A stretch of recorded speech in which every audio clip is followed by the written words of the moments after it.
ഗ്രാമപഞ്ചായത്ത് 2024-25 വാർഷിക പദ്ധതിയിൽ ഉൾപ്പെടുത്തി ആരോഗ്യ സംരക്ഷണത്തിന് വിഷരഹിത പച്ചക്കറികൾ എന്ന ഉദ്ദേശം സഫലമാക്കുന്നതിന്റെ ഭാഗമായി പച്ചക്കറി തൈകൾ 18-ാം വാർഡ് നിവാസികൾക്ക് കാക്കയഞ്ചാലിൽ വെച്ച് വിതരണം ചെയ്തു. വാർഡ് മെമ്പർ ലൈസമ്മ പനകൽ തൈകളുടെ വിതരണോദ്ഘാടനം നിർവഹിച്ചു. NS കുട്ടപ്പൻ പരിപാടികൾക്ക് നേതൃത്വം നൽകി.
രണ്ടായിരത്തി 24-25 വർഷത്തെ വാർഷിക പദ്ധതി പ്രകാരം 18-ാം വാർഡിൽ പച്ചക്കറി തൈകളാണ് ഇന്നിവിടെ വിതരണം ചെയ്തത്.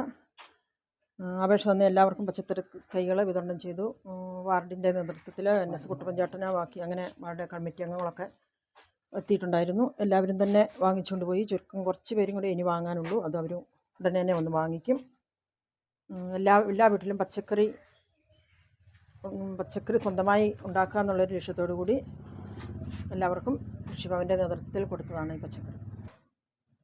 വിഷരഹിതമായ പച്ചക്കറി സ്വന്തമായി ഉണ്ടാക്കി വീടുകളിൽ ഭക്ഷണത്തിന് ഉപയോഗിക്കുന്നതിന് വേണ്ടിയിട്ടാണ് അത് ലക്ഷ്യമിട്ടുകൊണ്ടാണ് ഈ പച്ചക്കറി തൈകൾ ഇങ്ങനെ ഇവിടെ വിതരണം ചെയ്തിട്ടുള്ളത്. ആഘോഷവേളകളെ അവിസ്മരണീയമാക്കാൻ ആർഭാടങ്ങളിലെ അണിയലങ്ങളുമായി പൊന്നിന്റെ കലവറ. മാറുന്ന കാലത്തിൽ മാറ്റത്തിന്റെ രുചിയറിയുന്ന വൈവിധ്യങ്ങളുടെ സുവർണശേഖരവുമായി മലയോരത്തിന്റെ തിലകക്കുറി. സ്വർണ്ണ വ്യാപാര രംഗത്ത് 25 വർഷത്തെ മഹത്തായ സേവന പാരമ്പര്യം. നവീന രീതിയിലുള്ള ഡിസൈനുകൾ, വിപുലമായ ശേഖരം, വിശ്വസ്തത. മലയോരത്തിന്റെ മനസ്സറിഞ്ഞ ഷോറൂം. സോനാങ്കോട്, ചെറുപുഴ, പാടിയൊട്ടിച്ചാൽ, ആലക്കോട് ആൻഡ് വെള്ളരിക്കുണ്ട്.